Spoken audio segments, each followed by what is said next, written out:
It was supposed to be a fresh start. After the breakup, after losing her job, after everything that made living feel too loud, too heavy. Elena wanted silence. So when she found the old duplex on Maple Lane listed for half its value, she didn't ask too many questions. The agent smiled a little too quickly when she signed the lease. "It's been empty for years," he said. But when Elena moved in, the air already felt alive, like the house had been waiting. The first night, the rain fell like a warning.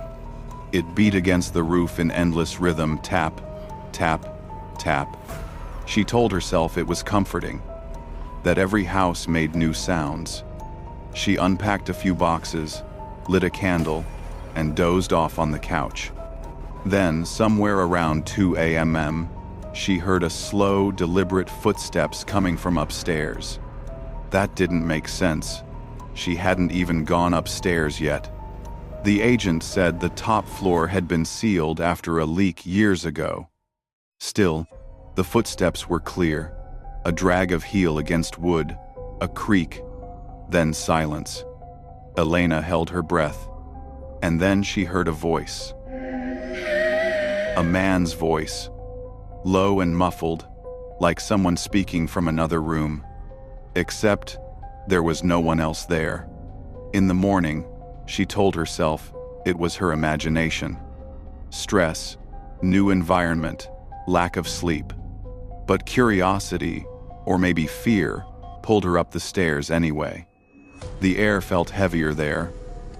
Dust floated thick and slow. 3 doors. 2 opened easily, empty, harmless rooms. The last one at the end of the hall was locked. The doorknob was cold, and there were deep scratch marks all around it, like someone had tried to break in or keep something from getting out. That night, it came again. The footsteps, the soft dragging sound, and faintly, underneath it all, coughing, then silence. A whisper right above her head, so clear she almost screamed. When she turned on the light, something caught her eye. A small piece of paper had been slipped under her bedroom door. She unfolded it slowly. The handwriting was rushed, uneven. "Stop moving my things. I like them where they are," it says. The note has no signature, but written in the corner just one letter. She called the agent the next day, her voice trembling. "Who's Daniel?" A pause on the other end. Then he said, "The previous tenant, he lived there a long time ago, but left suddenly." "Left?" she repeated. "Yes," he said after a long silence. "After the fire."